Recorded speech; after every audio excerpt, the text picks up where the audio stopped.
Well, let's play 4 beautiful progressions and also check out the best note reading trick that I've ever seen.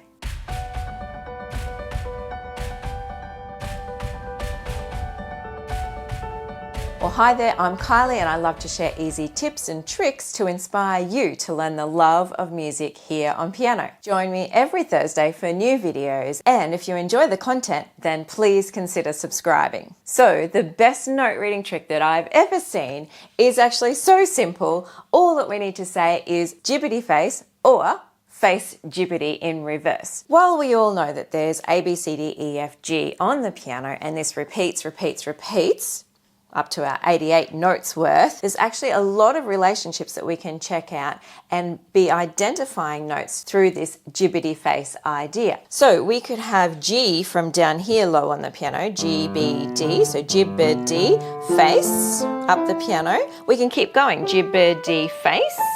So F-A-C-E there, Jibbity and face. On our bass stuff, we have a low G. If we go one alphabet note before that, we get down to F. That F can also start off our F-A-C-E, Jibbity, F-A-C-E, Jibbity, and so on. That one saying can help us to understand every relationship that we come across on the piano. We can also see that it overlaps. If we have a G, B, D here, or a Jibbity, we can then have a face fits around this. So we can go from any note that's a G and say the pattern again, any note that's an F on the piano and say the backwards pattern. So we've got our low G as a bit of a landmark for our left-hand bass notes. In the old days, the bass clef used to be called the F clef. So that line that's identified by the 2 dots actually marks through our Fs all of the way. So we could start out F-A-C-E, Jibbity, G-B-D, there as well from that F.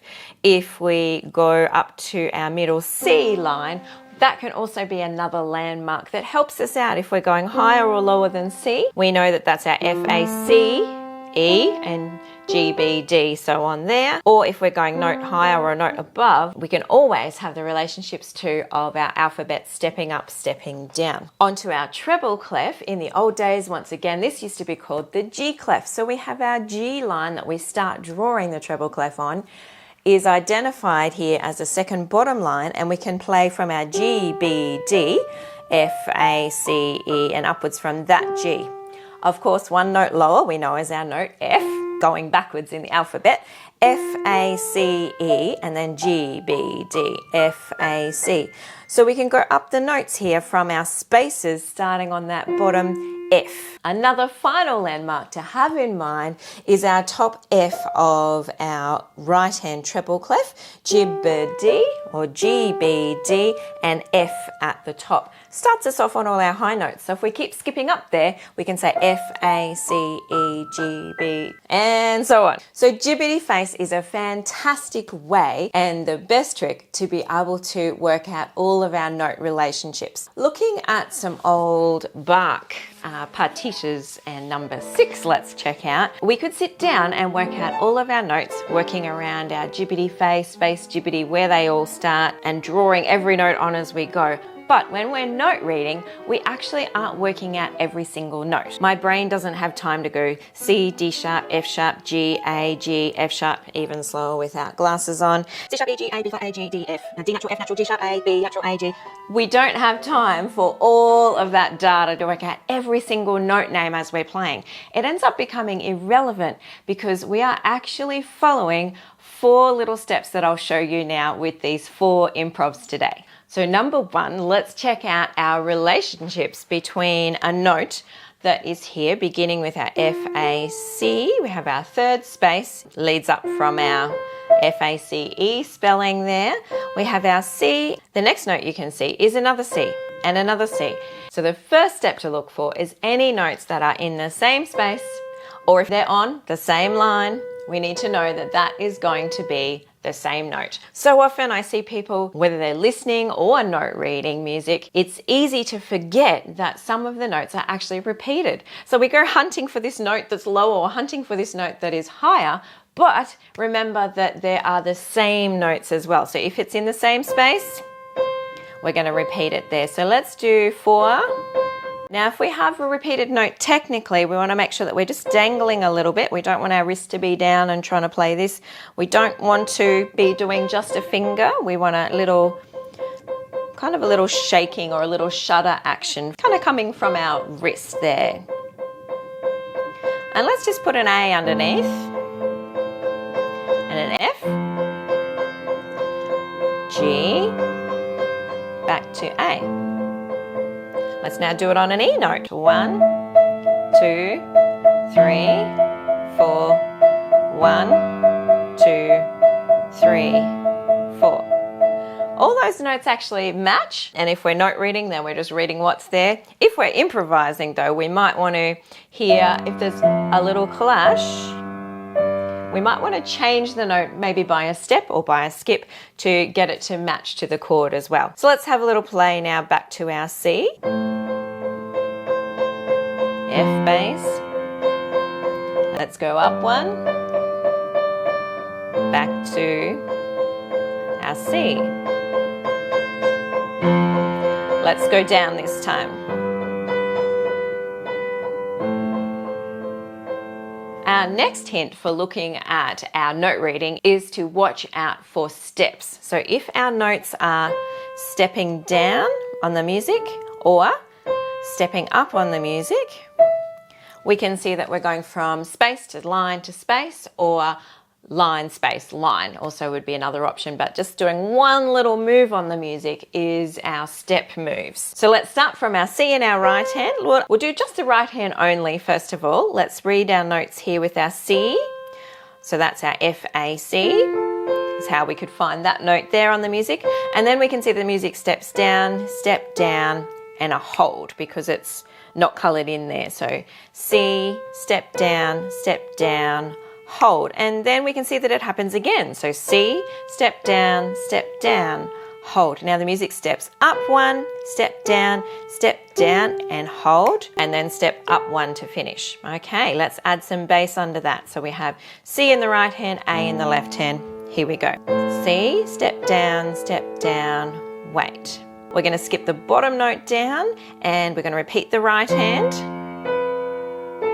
Now step here and step here, both hands stepping up, down, down in the right hand, hold, and then A's to finish. All again.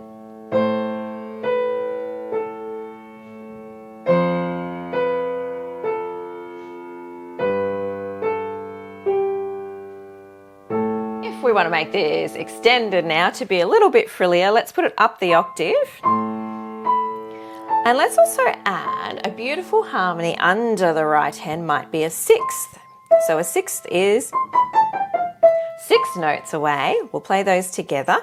And let's just watch once again the movement as we go. Let's look for our stepping notes, or make sure also if there's any same notes or same patterns as we go. So A bass note down here in the left hand, C and E in the right hand. Here we go. Same right hand again, skip down in your left hand. Everything step up. Everything step up again. All again.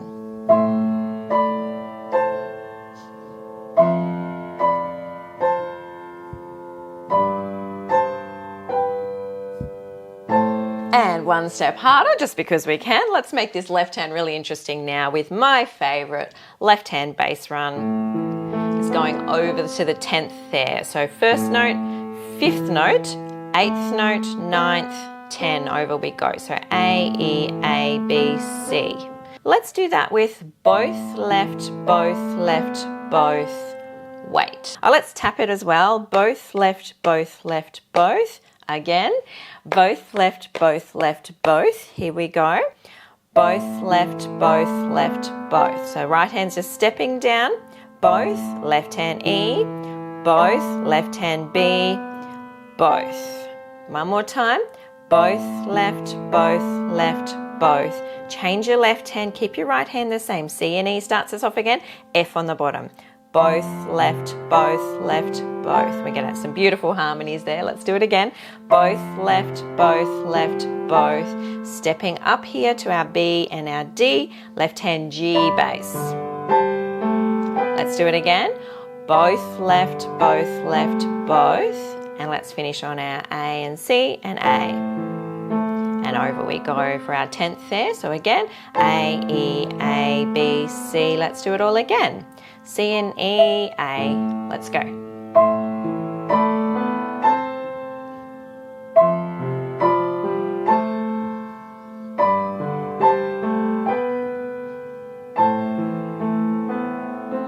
All right, let's check out our next clue, and that is to watch out for any skips. So anytime we're skipping from line to line or space to space, we're going to skip up and down our jibbity notes. So if we're on a G and we skip up and skip down, we're going to skip G, B, D for our jibbity. If we skip down from our C, then we're going to have our A, which is part of our F-A-C-E pattern there. So the really cool thing is to check out what's the note that you do know, what relates to that in our jibbity face or face jibbity, and then how that can interact just skipping up or down those notes. It gives us a really fast guide to finding where we are on the music related to the keyboard. So let's check out some skips now down here in the left hand. Let's go low to start.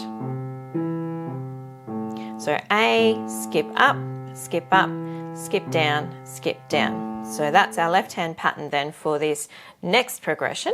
In the right hand, let's go with our C's that we started our first idea with.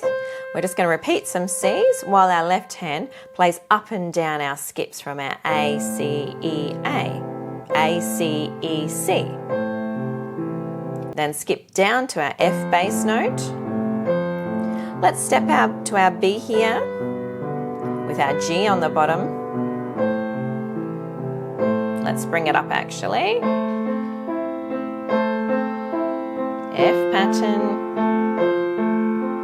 B on the top, back to C.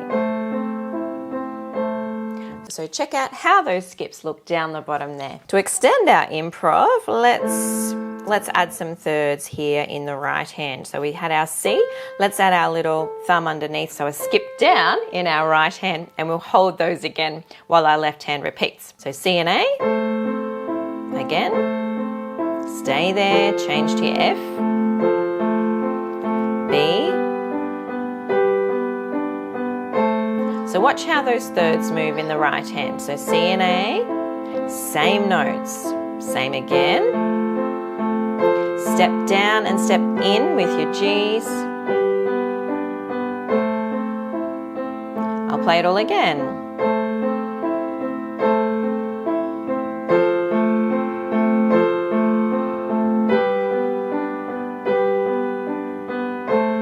We could extend it up to the top and even split it if we wanted.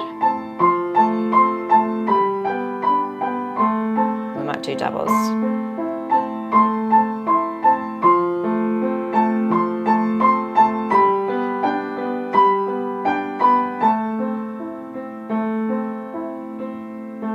Oh, and we could actually just flick those around, go to, instead of A and C, we could do C and E, put a third above the top of there, and we could do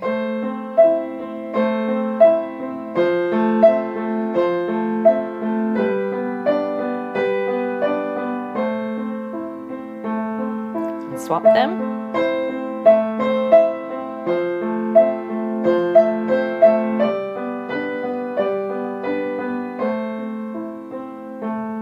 So have a little play there. We could do so many different options. So our next clue that we can check out is looking out for leaps in our movement for note reading. So C, then a big leap down, and then another leap up. Then let's swap our bass note underneath. C again, big leap, leap up.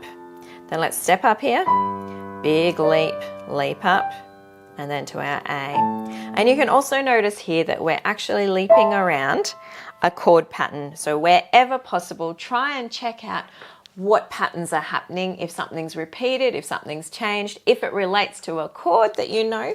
Here's an A chord, skip up, we put that E down the bottom, so we've got a little cartwheel or inversion there around our A note. So C, big leap down, leap up. Here we go. Change bass. Now B and G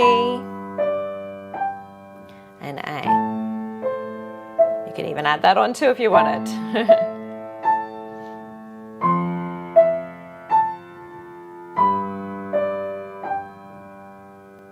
Let's now do a little weight because I want to throw in a left hand pattern as well. So if we go C, 2, 3, 4, and then a quickly with those two notes at the end. So C, 2, 3, 4, quickly. 2, 3, 4, quickly. B, 2, 3, 4, quickly. A. All again, here we go.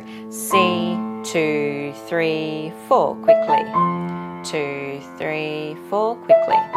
2, 3, 4, 2, and finish. Then we can throw on our little 10th rolls there in our left hand under that holding note there. So 1, 2, 3, 4. 1, 2, 3, 4. 2, 3, 4. All again, here we go.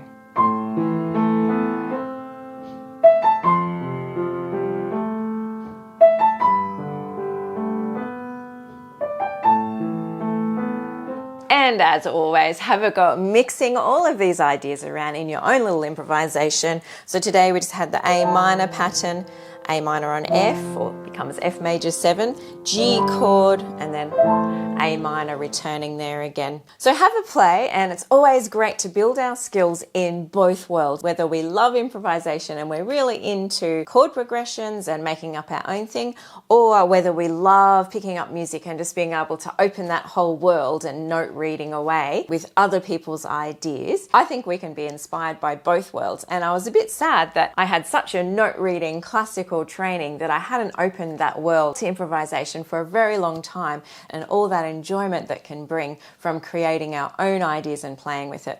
I think it's also really cool to be able to pick up a book and just to be able to sit down and play someone else's ideas and get inspiration from that and pinch your Rumas or Anaudi's little tricks or other jazz musos as well. That's really fun too. If you'd like more detailed note reading, then feel free to check that out.